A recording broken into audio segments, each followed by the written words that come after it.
pas një punë të madhe dhe të stërngarkuar nga ana e Prokurisë Speciale, Policisë së Kosovës, departamenteve përkatëse të hetimit, Agjencisë Kosovare të Inteligjencës dhe gjitha agjencive të tjera ligjzbatuese, po ashtu edhe partnerëve ndërkombëtar të cilët na kanë ndihmuar për ta zbardhur këtë rast në këtë gjykim. Prokuria Speciale natyrisht që nuk do të ndalet me kaq. Ju e dini që për Prokurinë Speciale ky vendim është i mangë përderisa nuk është edhe pjesa tjetër e përfshirë aktë akuzë me krye të akuzuarin këtë rast Milan Radojčić, por që Prokuria Speciale do të bëjë gjitha përpjekjet që të njëjtit të sillen para organeve të drejtësisë. Ne realisht, siç e dini, javën e kaluar veç që kemi arrestuar njërin prej pjesëmarrësve i cili dyshohet të ketë qenë në mënyrë direkte ose indirekte i përfshirë në këtë rast, por që edhe përpjekjet tona do të jenë maksimale që edhe pjesa tjetër që mendojnë që nuk janë tash për tash të kapshëm për organet e drejtësisë do të sillen shumë shpejt para organeve të drejtësisë.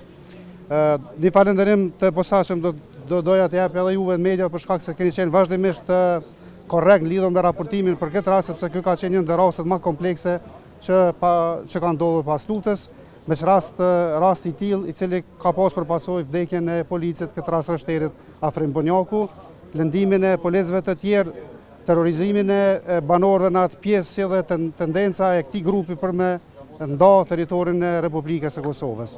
Kjo realisht do të thonë ky aktgjykim i jep një mesazh shumë qartë gjithë atyre pa dallim.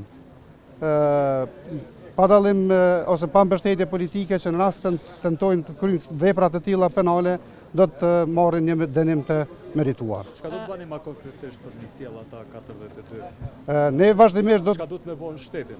Ne do të kërkojmë përmes ndihmës juridike ndërkombëtare që të njëjtit të arrestohen sikurse që është në fuqi flet arresti ndërkombëtar nga ana e Interpolit. Çka nëse Serbia nuk bashkëpunon? Është çështje që Serbia sigurisht do të bashkëpunojë sepse drejtësia nuk ka të bëjë fare me këtë rast me politikën. Drejtësia nuk ka kompromis me këtë rast me drejtësinë.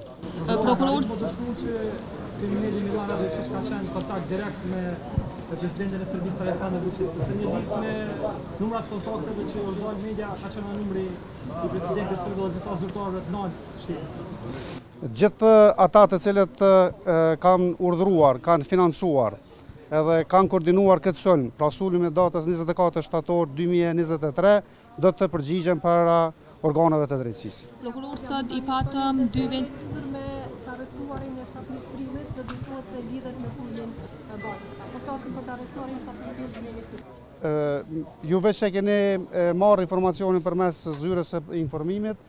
Për matutje, ky rast me qenë se është ende në hetim, nuk kisha dashur me ul shumë matutje për këtë rast. Prokuror, sot i patëm 2 burgimet përjashme edhe një me 30 vjet. A do ta shfrytëzoj Prokuroria Speciale drejtën për ankesën në apel për rastin e Dušan Maksimovićit?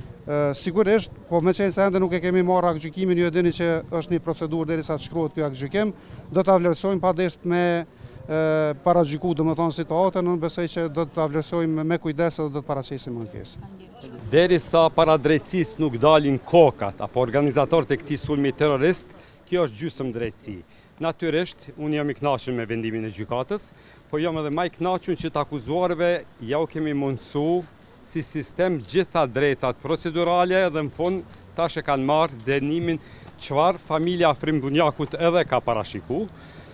Dhe vazhdojmë tutje, po po e përsëris duhet para drejtësisë të vihen edhe organizatorët e këtij sulmi terrorist. Sa besoni se mund të ketë drejtësi dhe të sillen para drejtësisë 42 të akuzuarit e tjerë, me qenë se e dim që gjykata tashmë e ka refuzuar që mund të gjykohen të njëjtit në mungesë. A do të keni veprime ju si avokat të tjera për të mundësuar një gjykim ndonse të njëjtit janë të parëheqshëm për drejtësinë? Është vërtet që janë të parëheqshëm për drejtësinë, por këta të dyshuar do të jenë barkë për Republikën e Serbisë, ata kur nuk do të hynë në Bashkimin Evropian pa i gjyku ose pa ja dorëzu këta persona drejtësisë së Kosovës. Kështu që vazhdojmë tutje, është shumë keq që ata nuk janë gjyku, por edhe kjo është prapë më mirë se asnjë lloj gjykimi. Duhem me përsërit, familjes Afrim Bonjakut asnjë vendim nuk ja kthen afrimin. Po sidoqoftë kjo është një satisfaksion edhe për familjen, por edhe për gjithë neve, mbrojtësit, po edhe për popullin e Kosovës. Vendimit a pajtoheni me dënimin prej 30 vjet për të akuzuarin Maksimović apo do të apeloni atë? Unë do ta shiqoj njëherë arsyetimin e gjykatës dhe pasi ta lexoj arsyetimin e gjykatës do të vendosi a do të apeloj ajo. Në përgjithësi jam i kënaqur me vendimin për dytë parë, për tretën jam tash në fazën kur do të analizoj këtë vendim gjykatës. Faleminderit.